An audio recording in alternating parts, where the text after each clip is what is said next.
जब तक इस दल के कर्ता धर्ता के तौर पर मेरी भूमिका है, तब तक किसी भी तरह का कोई गठजोड़, कोई गठबंधन नहीं हो सकता है, न चुनाव से पहले न चुनाव के बाद।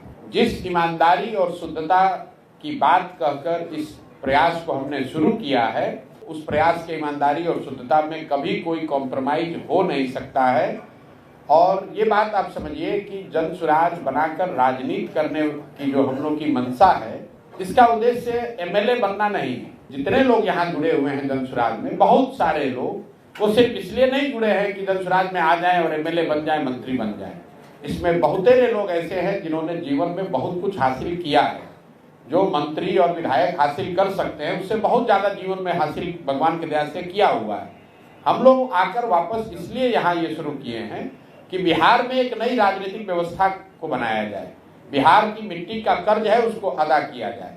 मंत्री और विधायक बनना हमारा उद्देश्य नहीं है। बिहार में व्यवस्था परिवर्तन हो, बिहार भी अन्य राज्यों की तरह विकास के रास्ते पर चले। अगर उस उद्देश्य से राजनीति शुरू किए हैं तो ये हमारे लिए महत्व का विषय नहीं है कि कितना सीट जीत कर आएंगे। जरूर अपनी ओर से सारा प्रयास, सारी ताकत लगाई जाएगी। जनता को अगर बात समझ में आए, जनता ने आशीर्वाद दिया, तो जो जन सुराज की परिकल्पना है उसके आधार पर नई व्यवस्था का निर्माण होते आप देखेंगे बिहार में।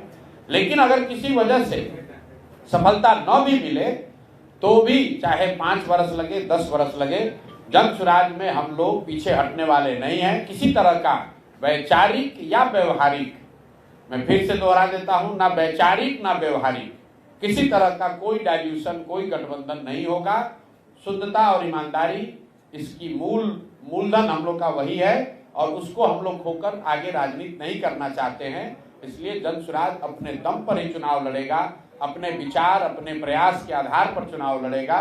और हम लोग को विश्वास है कि बिहार की जनता जो 30-35 साल से विकल्प ढूंढ रही थी, उसको जन सुराज में वो नया विकल्प दिखेगा।